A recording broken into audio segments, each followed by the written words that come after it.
Avant que je fasse de la course à pied, je ne savais pas que tous ces sports pouvaient être adaptés. Ça permet justement de vivre tout simplement. Vous donnez le top départ? 3, 2, 1, allez, top! Je m'appelle Arthur, lui c'est Abdallah et on court ensemble depuis 3 ans maintenant. Je suis alors ce qu'on appelle un malvoyant, c'est que je vois encore mais plus assez pour ne pas utiliser des outils techniques ou humains, notamment dans le sport, je ne peux pas faire du sport tout seul. Il me faut un guide et des moyens techniques pour m'aider.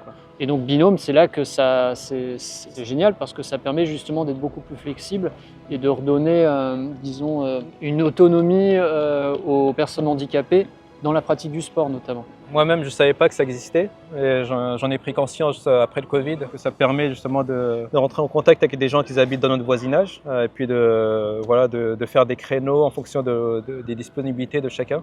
Ça permet justement de banaliser la pratique du sport pour les personnes handicapées et surtout ça donne un sentiment de liberté. Mine de rien, ça fait du bien à la caboche de faire du sport. Déjà, le plus important dans le guidage, c'est la communication. Ça passe par la corde de l'aide, justement, qu'on soit lié, parce que déjà, ça rassure le déficient visuel. Il peut réagir assez rapidement en tirant par exemple sur la corde ou en prenant le poignet aussi. Ça, c'est quelque chose qu'on encourage beaucoup.